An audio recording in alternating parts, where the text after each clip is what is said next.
Hi everybody, welcome to the video surprise of the day. Today's video surprise is on the Toyota RAV4 XLE. I'm going to do a quick review on this one. Before we get started, please remember to hit the subscribe button, the bell icon to notify new videos. And if you like the video at the end, please help me out with thumbs up. Okay folks, so I have a loaner vehicle from my rental company Enterprise, and it's a RAV4 XLE front wheel drive. Yes, it's a 2023 because Lunar Rock is not available in 2024. That's what I understand. So it looked pretty decent. I thought I'd make a video of it in particular to share with y'all. So XLE is one level higher than the LE, which is the base, and one level below the SE model. So that's something I'm gonna consider. So the price on this one's probably around $30,000. So it's really a good value in particular. Okay, so on the engine in particular over here, so this is not a hybrid, so you're only gonna get 203 horsepower. Yes, it's a 2.5 liter 4-cylinder engine, 8-speed automatic transmission. Yes, you're gonna get normal, eco, and sport. However, your fuel economy will not be as good as a hybrid. So it's going to be estimated at 27 city, 34 highway, and 30 miles combined. So towing capacity is going to be 1500, and the wheelbase on this particular vehicle is 105.9 inches. The thing I want to mention, my personal driving with this vehicle, and including our family, is we only get about a little bit more than 28 miles per gallon. And of course, all those numbers depend on the road condition, how you drive, etc. So there's like, in a perfect life, maybe you're gonna get around 30. So, and notice one thing also on the non-hybrid, your 12-volt battery is in the front of the vehicle. Okay, so let's take a look at the front of the vehicle, the driver's side. Yes, you have the blind spot mirror. You can see that over there. You got the lumbar support on the seats in particular. Yes, these are fabric seats, but they're not too shabby. You know, it looks pretty decent and has a greenish tint to it. 2023, they redesigned the infotainment, so you got a better infotainment, more modern infotainment, different technology, so that should be improvement. Also, the dash functions, and also you got the power windows, power locks, and power mirrors in this one in particular. And also to note, you have all the functions pretty much for the seats, 6-way seats I think it is. And you got the high beams over here. There's no leather wrap on the steering wheel. Take note of that for the XLE. And for those folks that really wanted a Softex seat, which is invitation leather, you want to go for the XLE Premium, by the way. So that's what you want to look for. But the interior room is pretty decent overall, and it's just like any RAV4. And it's a startup. I think it's pretty neat.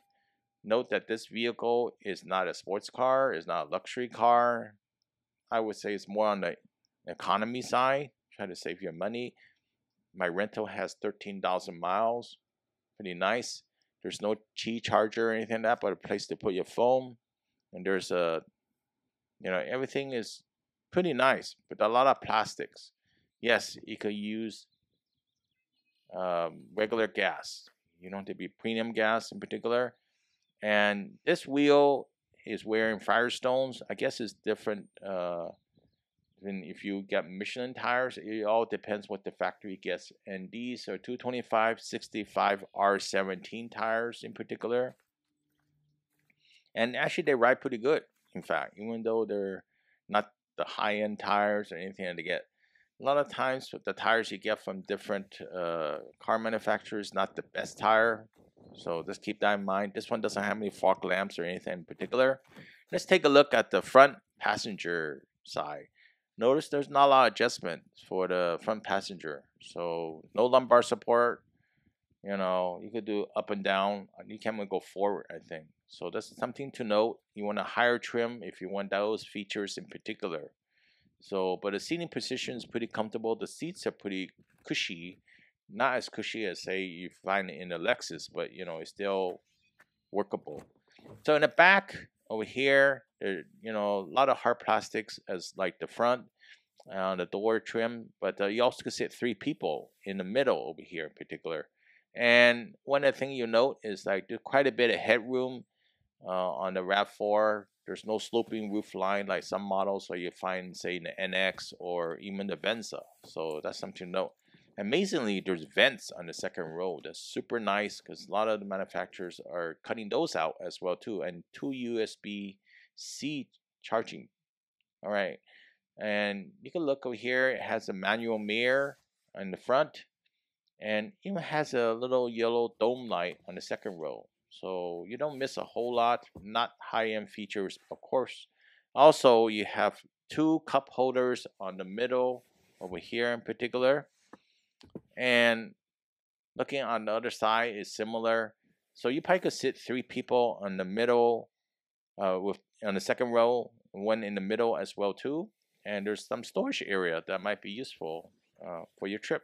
So you don't miss a whole lot. Let's take a look at the back here, and there's plenty of space. And this actually the back of the RAV4. You notice there's no cargo net, so that's the thing that you're not going to find in most Toyota vehicles. You can't get a cargo net for the SUV, so you have to step up to the Lexus model to get that. Yes, there's quite a bit of hard plastic, and you get a spare tire. Amazingly, right? So spare tire has been worked out in a lot of manufacturers to take it out for cost savings, weight reduction, and etc. Right? But you get wheel tires and a spare tire. So I'm gonna let you listen to the driver over here a little bit.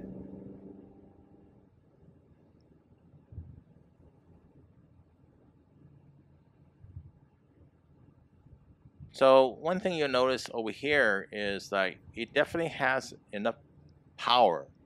I wouldn't say super amount of power, but then again, this is a SUV, it's a family vehicle. You're not going to be racing with this one in particular. A little bit less horsepower with 203 horsepower compared to 219 as you find in the hybrid models. So the hybrid is, say, the XSE, the XLE hybrid, and such like that, right? Also the limited. So this one gives you enough power, even to go uphill. Yes, there's a buzz.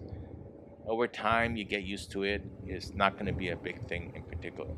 So, okay, keep note if you're looking for a reliable vehicle, might want to consider the RAV4. The XLE model is very affordable still, at around $30,000. And the other thing is that you want something proven reliability over time. A lot of bugs worked out. You might want to get one of these before they get redesigned in 2025. Non-turbo, naturally aspirated, 4-cylinder engine, very reliable, and it may be only hybrids in the future if you don't like hybrids at all. Hope you liked this video. Please help me out for thumbs up, comment to share. Please do below. Please subscribe. See you next time. Have a good one. Bye.